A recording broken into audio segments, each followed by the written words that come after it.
Hi guys, കുറച്ച് നാളായല്ലേ നമ്മൾ കണ്ടിട്ട്. പനി കാരണം വീഡിയോ ഒന്നും ചെയ്യാൻ പറ്റാത്തൊരവസ്ഥയിലായിരുന്നേ.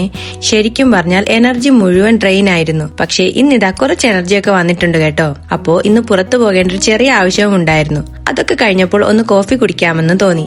അങ്ങനെ തന്നെ കയറിയതാണ് ഈ ക്യൂട്ടായ കോഫി ഷോപ്പിലേക്ക്. നല്ല ആംബിയൻസ് ഉള്ളൊരു സ്ഥലമായിരുന്നേ. ഒരു പ്രത്യേക ഫീൽ തന്നെയുണ്ട്. പോർച്ചുഗലിന്റെ കൾച്ചർ കാണിക്കുന്ന കുറച്ച് മനോഹരമായ ഫോട്ടോസും പിന്നെ ലോകത്തിലെ പല രാജ്യങ്ങളുടെ കറൻസി കളക്ഷനും ഇവിടെ ഡിസ്പ്ലേ ചെയ്തിട്ടുണ്ട് കേട്ടോ. അതിൽ നമ്മുടെ ഇന്ത്യയുടെ 20 രൂപ നോട്ട് വെച്ചിരിക്കുന്നത് കണ്ടപ്പോൾ തന്നെ ഒരു സന്തോഷം. എവിടെയായാലും നമ്മുടെ നാടിന്റെ ഒരു സ്പർശം കാണുമ്പോൾ മനസ്സൊന്ന് നിറയുന്ന പോലെ. അങ്ങനെ അവിടെ ഇരുന്ന് പതുക്കെ കോഫിയൊക്കെ കുടിച്ചതിന് ശേഷം വീട്ടിലേക്ക് പോകാൻ ഇറങ്ങി കേട്ടോ. പോർച്ചുഗലിലെ കാലാവസ്ഥ ഇപ്പൊ അത്ര സുഖകരമല്ല കേട്ടോ. കഴിഞ്ഞ 2 മാസമായി കാറ്റും മഴയും ഒട്ടും നിർത്താതെ തുടരുകയാണ്. പല സ്ഥലങ്ങളിലും വെള്ളക്കെട്ടും ചിലയിടങ്ങളിലും ഫ്ലഡും ഉണ്ടായിട്ടുണ്ടെന്ന് കേൾക്കുന്നു. അതിനുശേഷം നേരെ വീട്ടിലേക്കെത്തി. പുറത്തെ മഴയും തണുപ്പും കഴിഞ്ഞ് വീട്ടിൽ കയറിയപ്പോൾ തന്നെ ഒരു ആശ്വാസം തോന്നി. വന്നയുടൻ ഞാൻ ഒരു ചെറിയ ഉച്ചഭക്ഷണം തയ്യാറാക്കി കേട്ടോ.